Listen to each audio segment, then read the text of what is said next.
पाहताय महाराष्ट्रातील सर्वात जलद news network Maharashtra police news 24। Vanchit Bahujan आघाडीने पुकारलेल्या महाराष्ट्र बंदला माणगावची साथ, विद्यार्थ्यांवर लाठीचार्ज व दडपशाही विरोधात प्रांताधिकारी यांना निवेदन सादर।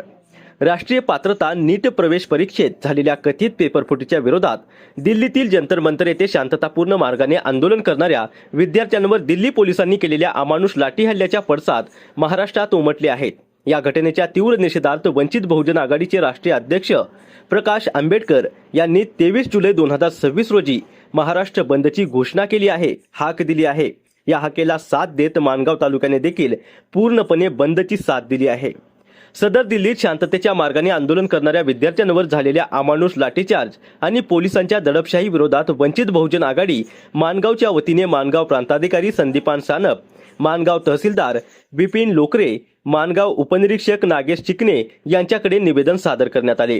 यावेळी वंचित बहुजन आघाडीचे रायगड जिल्हा प्रभारी शरद पवार, बौद्धजन पंचायत समिती माणगाव तालुका अध्यक्ष रवींद्र मोरे, पत्रकार उत्तम तांबे, सचिन देसाई, माणगाव तालुका उपाध्यक्ष रोहित सपकाळ, युवा नेते रणजित मोहिते, संदेश साळवी, निलेश जाधव, अक्षय शेलार, रानोजी लोणके, सुरेश शिंदे, उमेश येवले, नंदू कांबळे, यशवंत कासे, बंडू मोरे आदी मान्यवरांसमवेत बहुसंख्येने कार्यकर्ते उपस्थित होते।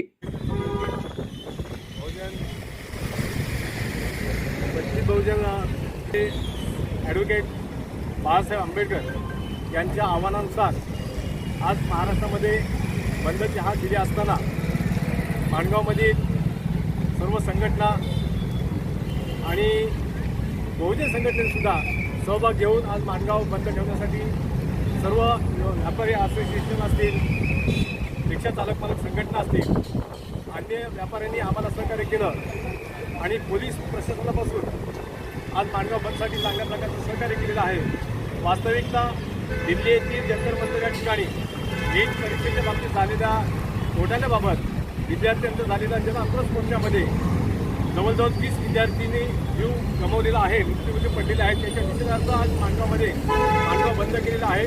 प्रथमतः ज्यांचा 3 जणांचा मृत्यू झालेला आहे, ज्यांनी मृत्यू लाठीचार्ज केला, त्यांचा जाहीरपणे मी निषेध करत आहे समाजाच्या वतीने।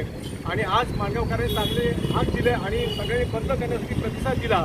पोलीस प्रशासनाने आम्हाला सहकार्य केलं, चालक मालक रिक्षा संघटनेने केलं। या माणगावमधील असोसिएशन संघटनेचे सन्माननीय अध्यक्ष त्यांच्या सर्व व्यावसायिकांनी आम्हाला मदत केल्याबद्दल मी सर्वांचं या संघटनेच्या वतीने आभार व्यक्त करतो। जय भीम, जय हिंद, जय भारत। महाराष्ट्र पोलीस न्यूज 24 साठी रायगड जिल्हा संपादक उत्तम तांबे।